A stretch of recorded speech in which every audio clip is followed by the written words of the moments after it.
Bonjour à tous, donc c'est aussi mon premier rump. Moi je vais vous présenter les Web Components. Donc qu'est-ce que c'est déjà? Donc ça a été créé en 2012 par le World Wide Web Consortium. Donc c'est un élément qui regroupe à la fois le HTML, le CSS et le JavaScript, et c'est des éléments du coup qui sont réutilisables et qui ne vont pas affecter le reste du code. C'est-à-dire que ça peut être importé dans une page HTML sans problème, ou d'ailleurs exporté.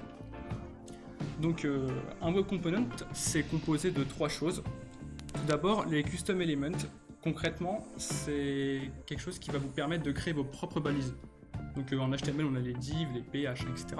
Ben, vous allez pouvoir créer les balises que vous souhaitez et leur implémenter le style et le script que vous voulez.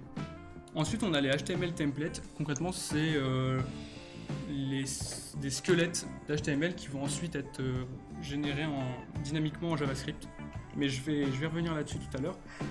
Ensuite, on a les Shadow DOM. Du coup, rapidement, parce que je vais revenir aussi là-dessus, c'est des sous-dômes qui sont encapsulés dans le dôme principal. Donc, on va voir un petit peu. Je vais décortiquer un petit peu les trois notions que j'ai abordées. Avant, du coup, je vais expliquer qu'est-ce que c'est le DOM pour ceux qui ne savent pas. Concrètement, là, on a une petite page HTML très rapide. Et du coup, au niveau du DOM, on peut voir qu'on a le DOM global, donc c'est le HTML. Et ensuite, on a le header, le footer, parfois. Et sinon, le body, du coup, qui encapsule le H1, la div qui va venir encapsuler la balise P, etc. Le DOM, c'est ça. Donc maintenant, un custom element. Je reviens dessus. Du coup, vous pouvez, grâce au Web Component, créer vos propres balises. Là, on a un tout petit exemple créé grâce à LitElement. Donc, ça vient du projet Polymer, qui est un framework développé par Google sur justement les Web Components. Donc voilà, c'est assez simple. Et du coup, au niveau du rendu, on a le Shadow DOM. Donc là, on a un exemple de Shadow DOM qui justement, c'est la représentation de l'élément que j'ai créé juste avant. Donc si on regarde avant, je l'ai appelé un du coup ma balise va s'appeler un élément.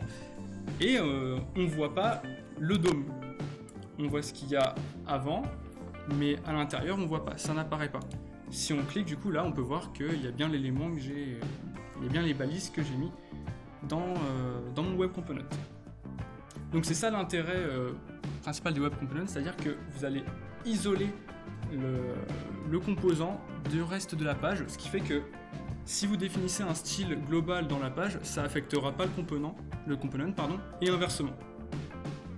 Et ensuite, l'autre force des Web Components, du coup, c'est qu'on peut utiliser des HTML templates, c'est-à-dire que vous pouvez créer un squelette de composants, et ensuite, comme j'ai expliqué tout à l'heure, dynamiquement venir le générer.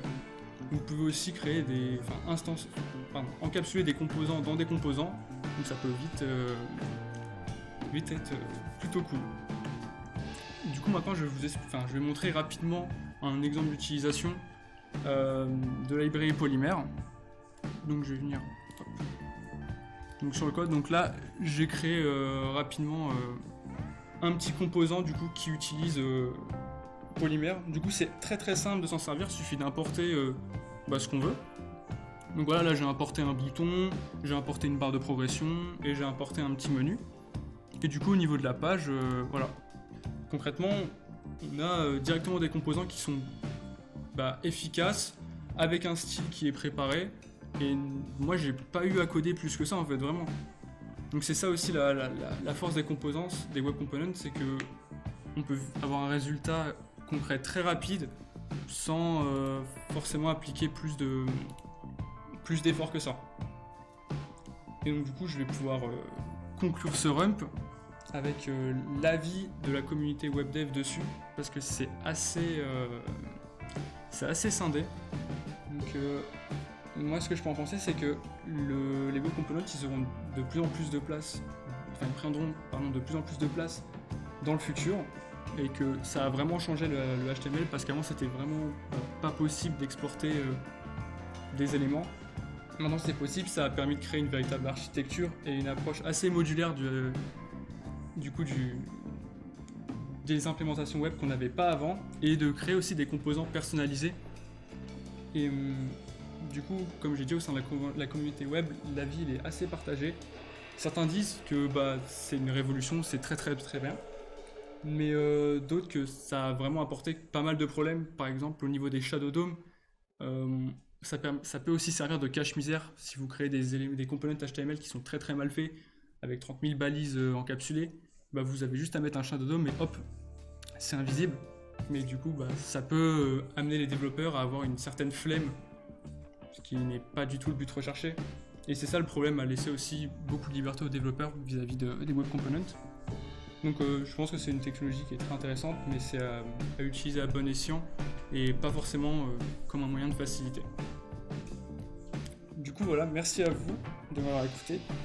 J'ai mis en lien une petite la doc de la librairie que j'ai utilisée, donc Material Component, donc de Polymer.